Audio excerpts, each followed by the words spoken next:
Pinkie Pie tenderly finished cleaning and wrapping her wounds. Her leg still throbbed from the bite wound, but at least now it would start to heal properly. She tested her weight on it. There was a small bit of pain but nothing she couldn't handle. She could keep moving, she could run away if she had to. She looked at the note she had placed on her bed once more. It had been resting at the bottom of the balloons basket, as if it had been waiting for her to find it.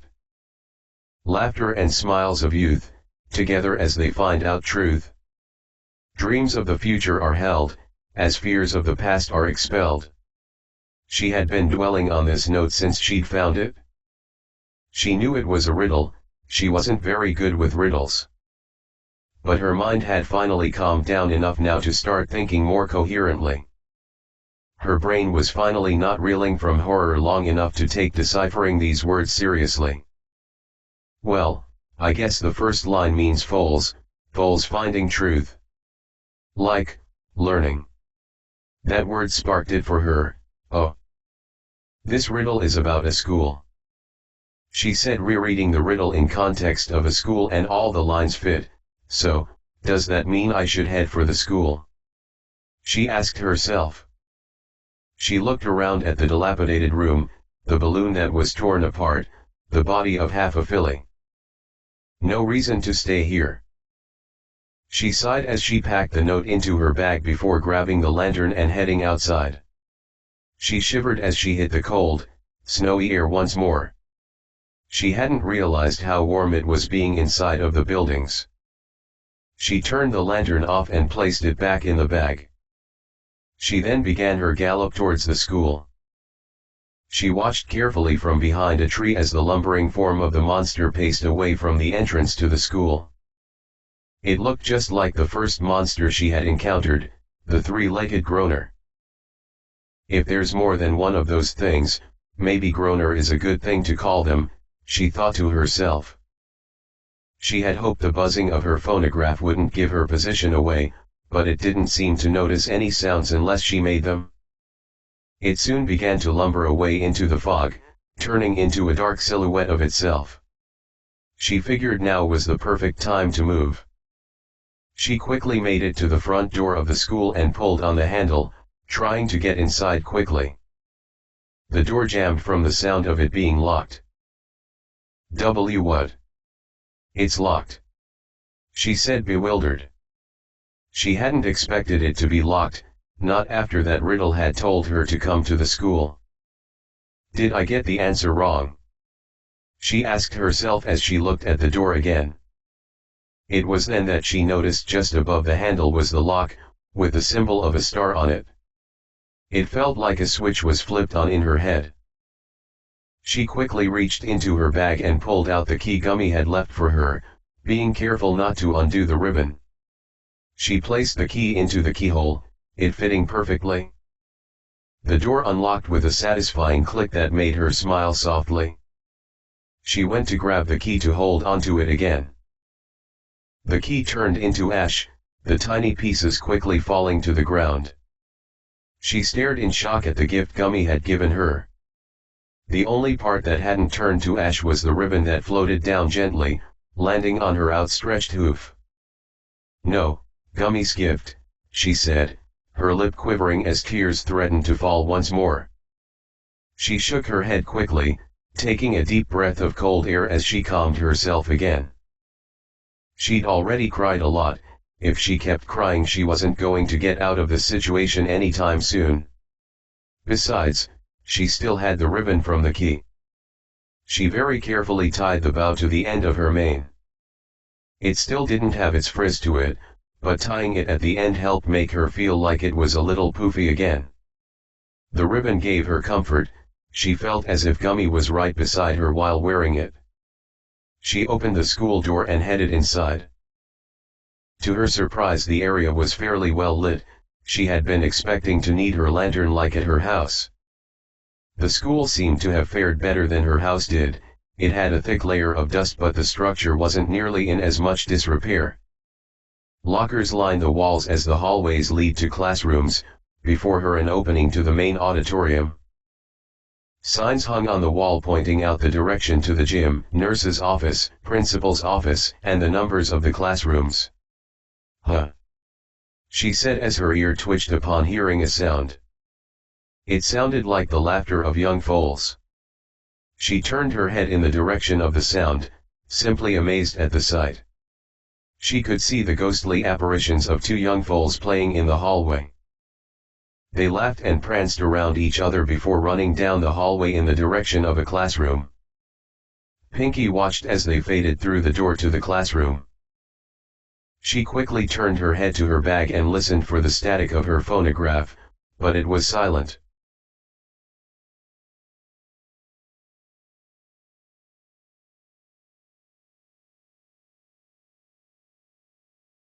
Well, maybe those ghosts aren't monsters like the others, she said quietly to herself. Perhaps if they weren't monsters, they were a sign. She quickly followed after the foals, opening the door to classroom 104. The classroom was as quiet as the halls of the school, stagnant air mixed with a layer of dust. But the room gave Pinky a sense of nostalgia. It was the classroom she had gone to when she had moved to Ponyville. Memories began to flood her mind. Well, Ms. Pinkamena Diane Pi, we recognize that you have been homeschooled for most of your life, but upon testing you on the Ponyville standardized test your score was not high enough to acknowledge a graduate-level pony. So we are requiring you to take at least 1 year of public school here in Ponyville. The mayor explained to her. What? I have to go to school. Pinky said, pouting in her seat opposite the mayor's desk. But learning was so boring. She stomped her hooves a little in her chair. Now sis, Octavia said, reaching over and placing a hoof on her sister's shoulder, it won't be that bad. Just think of all the new friends you'll be able to make. You'll have a lot more ponies to invite to your parties. She said comfortingly. But, Pinky said, looking at her sister with pleading eyes. She already knew that she wanted to spread smiles as much and as far as she could, but this was her first time finding other ponies to be friends with to host a party for. She was rather intimidated by the thought that they wouldn't like her parties. Tell you what, Octavia said with a comforting smile, if it's all right with the mayor, I'll go to school with you. How does that sound? I don't see why not. The mayor said, nodding with a smile. Really? Oh my gosh, you're the best big sister ever. Pinky said, hugging her dear sister with all her might, a big smile on her face. Octavia smiled in return as she petted her young filly sister. Pinky smiled at the warm memory. It was one she hadn't thought about in a long time. When Pinky had decided to leave the farm, Octavia was the one who had been the one willing to help her adjust to life outside of it. Her parents seemed to understand and stayed behind to let their kids experience the world. Octavia had been the biggest help to her while they were at school. She gave her the confidence boost to meet the new ponies, and she made so many friends. She was also the reason she'd met Mr. and Mrs. Cakes and ended up staying with them. It was after that year of school that Octavia decided to leave on her own adventures, having discovered her love of the contrabass and classical music. She'd been sad to see her sister go, but understood she had to go live her own life. Besides, she'd left her in the care of some very wonderful friends. Pinky walked down the rows of desks with a soft but warm smile on her face. The room certainly gave her plenty of happy memories to remember. She stopped before her old desk in remembrance, but noticed a piece of paper lying on top of it. What's this? She asked before taking a quick breath and blowing the dust off of the paper. Sitting on her desk was a little foal's drawing. On it was the picture of a family smiling on a rock farm. She gently placed a hoof against it. It was one of her old drawings. She smiled as she remembered the fondness she had for doodling during class. She could see their old house in the background, her moth and father standing behind their kids in the foreground. She smiled at the cute scribbling of her and Octavia. Wait, she said, suddenly realizing something. She took her hoof away from the picture and stared at it. Something was wrong with this picture. She couldn't put her hoof on it though. It's my family, what would give me the impression something's wrong? She stared at the happy family of 4. She couldn't fight the strong urge that there was something wrong with the picture. But no matter how she racked her brain, nothing seemed to come to mind. She scrutinized the picture carefully. I'm sure if Octavia was here she would know what the problem was. Pinky shook her head softly. She always was the smartest of us. If we were ever in trouble she would always bail us. Oh, you, her words stopped dead. All right, fine, I'll play with you, but only because you're so insistent. Her eyes shot back to the paper as she scanned it and counted the number of people in her family once more. 1, 2, 3, 4, 5. She counted out loud as she pointed to an empty spot that should have contained her other sister. Where's Bellamina? Where's my younger sister? She scoured the picture for any sign of her. She wouldn't have drawn a picture of her family without her, would she? Wait, come to think of it, when was the last time I thought about Bellamina? She asked herself quietly. She remembered thinking about Octavia several times over the years, but she'd never thought about Bellamina. Oh my gosh, I must be the worst sister in the world, she said, feeling so rotten for having forgotten about her other sister. She tried to recall memories of her sister desperately, but the only thing that came to mind was the story of how she got her cutie mark, but beyond that. She shook her head furiously, trying to jog loose any memory, but she didn't remember anything else. She looked down somberly before slamming a hoof against the ground. I'm so sorry, Bellamina. I promise you, once I get out of here I'll keep you in my thoughts, Pinky said, determined now. She had to escape the horrors that had befallen Ponyville. She looked around the classroom, her eyes being drawn to the desk next to hers, the one Octavia had sat in during school. On the desk was a red circle with an X through it written with a red marker. She carefully grabbed the edge of the desk and opened the top of it, looking inside. Inside of the desk was a blue jewel carved into the shape of a contrabass. Wow, it's beautiful, Pinky gasped, examining the item. She wasn't sure what it was doing there, but she had the strong feeling that it was something she was meant to keep. She picked it up carefully before placing it gently into her bag. She closed Octavia's desk, before realizing she should check her desk as well. She was careful not to disturb the picture and opened hers as well. Inside was a red jewel in the shape of a balloon. She quickly placed it inside of her bag as well. She closed the desk and looked around. None of the other desks appeared to have anything of significance on them. She headed to the front of the class and checked the teacher's desk. There was a note written on the desk. At the eve of the switch from night to morning, the red moon will shine. Another riddle? Pinky asked aloud to no one. This one certainly made less sense than the last riddle she tried to solve. Off the top of her head she couldn't figure out what this riddle was trying to tell her. She twirled her head towards the door when she heard the laughter of the foals coming from the hallway once more. She quickly exited the room and looked around the hallway for them. She saw them further down, playing with each other. She slowly approached them, trying to get a better look at the two little foals.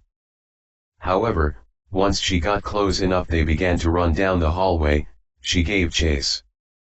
The little foals didn't run too far, they quickly made a turn into another room. Pinky stopped in front of the door and read janitor's closet on the front. She heard a click come from the door, as if it had just been unlocked. She reached for the handle and opened it, walking into the closet. The room didn't look anything like a janitor's closet should. Rather than shelves of items for cleaning, it was a mostly empty room. At the end opposite the door stood a small knee-high pedestal, then behind it was what looked like a door with a clock and symbols around it, in between two portraits of the princesses. "Oh! Is that lantern oil?" she said as she walked up to the small pedestal, noticing a small bottle of yellow liquid. She sniffed it real quick to confirm what it was before picking it up and placing it in her bag. "Good, that should keep me stocked for a while." She then walked forward to take a closer look at the door. To the left of the door was a picture of Princess Luna, graciously drawn with her body in a circle, surrounding a small hole in the wall. Princess Celestia was drawn much the same way, also surrounding a small hole in the wall. "Wait, this hole, I know this shape," she said, having noticed something about the hole Celestia was surrounding. She quickly reached into her bag and pulled out the red balloon jewel and fit it gently into the hole. It snapped into place with a satisfying click. "Then that means the other jewel must go here," she said, placing the blue contrabase underneath Luna's picture. When the second jewel clicked into place, the clock moved forward out of the door a little, followed by the symbols placed in a circle around it. She looked carefully at the symbols. There were 6 pictures, 3 of suns, 1 red, 1 yellow, 1 blue and 3 moons, 1 white, 1 green and 1 red. "Wait, a clock and a moon," the words from the teacher's desk came to mind. "The eve of the switch from night to morning, night is PM, morning is M, they switch at 12, and the red moon will glow at that time." She placed her hand against the dial of symbols and turned it, placing the red moon so that it was directly above the number 12 on the clock. Then she moved the 2 hands of the clock to point at the number as well. The clock chimed 12 times as it and the dial moved back into the door, before the door moved up and rose into the ceiling, opening the path. Pinky quickly walked into the next room. "Huh," she said as her ear twitched. She heard a very quiet sound, like it was a sound coming from Ponyville itself. She recognized it as a siren was blaring in the distance. She wasn't sure what it meant, but she had the gut instinct it didn't mean anything good. She focused on the room before her. She regretted it instantly. The room itself gave off the stench of it rotting. The ceiling was brown with missing tiles, the walls were a mess of peeling rotted walls, and the floor was covered in dirt, mold, and grime. Holes littered the room, revealing a mesh of iron grating behind them, apparently the foundation holding the room together. 2 dead ponies hung from the corners of the room, their bodies wrapped in some kind of cloth, but their blood splattered the wall and floors next to them. They hung by chains and metal that kept them suspended. On the wall between them was a single word written in their blood: "Run." She didn't need to be told twice as she ran out of the room. She ran out of the janitor's closet and back into the hallway. Wait, what happened to the light?" she asked as the hallway she entered was pitch black. She quickly reached into her bag and pulled out her lantern. The flame came to life, illuminating the hallway. She gasped as the hallway was no longer that of the calm and quiet schools, but instead was made of the same dilapidated materials as the room she'd just escaped. Everything was rotting, held together by a metal grating. The grime covered the floor in splotches and blood caked the walls. Hanging bodies of ponies were visible at various intervals down the hall. The smell of so much rotting gagged Pinky. If not for the lantern in her mouth, she would have lost her stomach. The sound of static hit her ears next. Her heart started pounding as she next heard footsteps echoing down the hall. She turned to the direction of footsteps, listening to the hiss of static grow louder as the footsteps grew closer. Her brain was screaming at her to run, listen to the wall and put every force of power into her hooves. But she seemed stuck, almost glued to the spot. This feeling wasn't like the other monsters. This sensation was piercing down right into her very soul. This feeling was biting into her and was forcing her feet to stay. The edge of the light hit the creature. It walked further into the edge of her light and she felt her heart stop for just a brief moment. It was one of the monsters of her nightmare. It was a tall, slender pony that towered over her. It had no face, its skin clung to its face and body as if they were attached directly to its bones. It was pale, deathly pale, accentuated by the black suit and red tie it wore on its torso. It continued to take slow careful steps toward her, every hoof step echoed in her brain like it was trying to grate her mind. The phonograph erupted into its loud high-pitched ringing as she felt a pain strike her mind. She finally felt herself no longer glued to the spot, and with every ounce of strength she turned around and ran. Her heart jumped to her throat and beat away a mile a minute as her hoofs connected loudly with every single step she took. She didn't care about the grime or the bodies she passed, she had to get away. Her mind grated with the feeling of a haze that the creature seemed to bring with its presence. The loud ringing of the phonograph seemed to be the only thing that kept her in any state of mind to run as fast as she could. She rounded a corner with lightning speed. She was putting everything into this.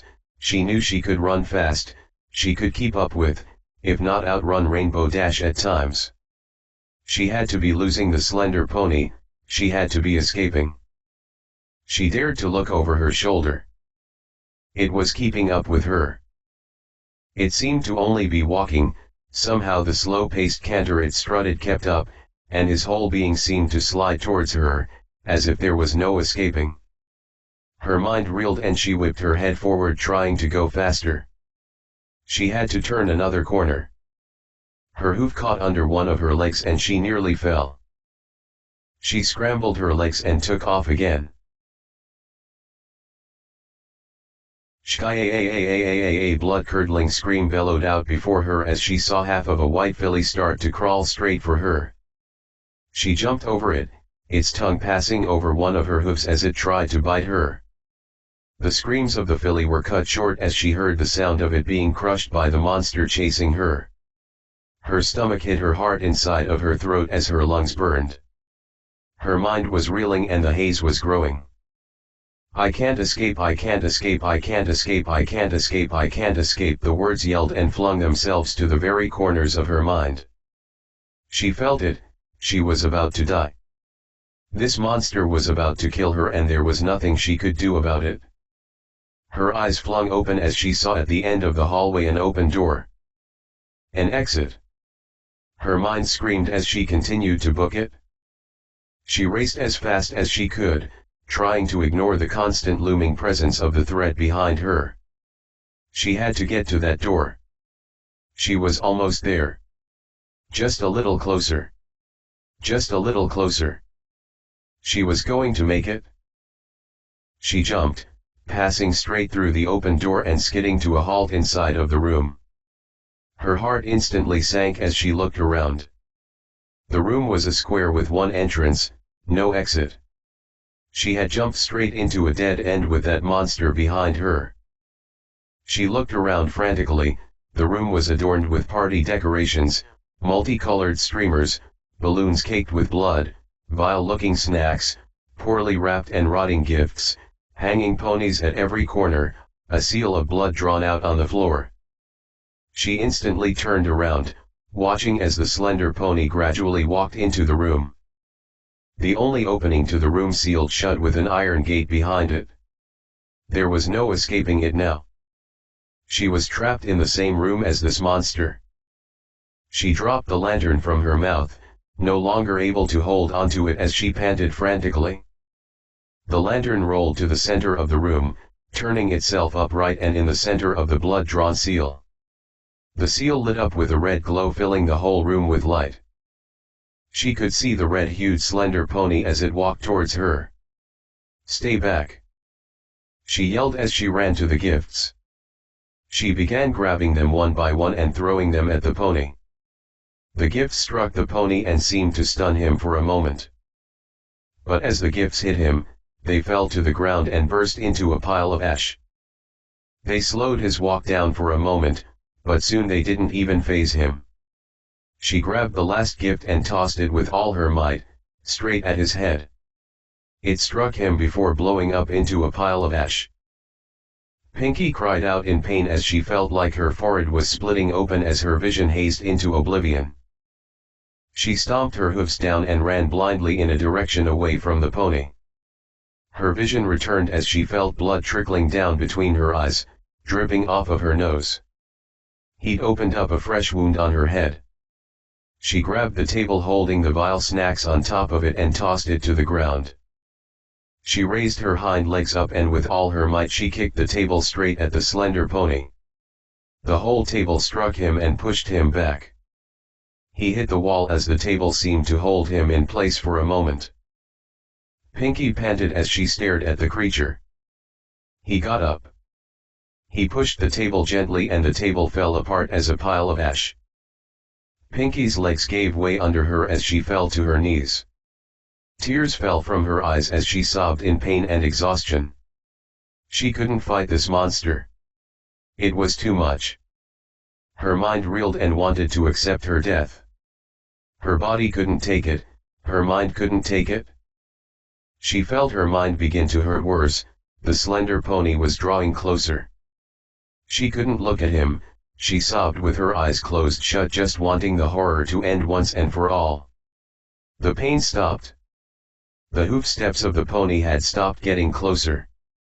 The ringing of the phonograph was dying down. Pinky dared to open her eyes and looked up. He was still there, but he had stopped its assault on her. He looked like he was looking away from her, at something she couldn't see. That's when she heard it. The siren. The siren was going off again in the distance. The slender pony put one of its lifted hoofs to the ground and turned to look at Pinky. She braced for whatever he was going to do, but he just stood there. Then, slowly, he lowered his head into his suit and pulled out a small brown box. He placed it on the ground before turning around and walking away from her. The light in the room dimmed until it was pitch black. Light from her lantern began to bring a gentle glow to the room. Pinky hiccuped, taking in a huge breath of air that burned her lungs again. She could feel her heart still racing at top speed as she began to get her bearings. The room wasn't the one she had just been in. It looked like a normal basement. It had pipes and fixtures that controlled water and heating throughout the building. Her lantern lay on its side in the middle of the room, glowing with its gentle flame. The brown box was still where the slender pony had left it. Words failed Pinky. She didn't have the strength to get up at the moment. She lowered her head and let herself sob again.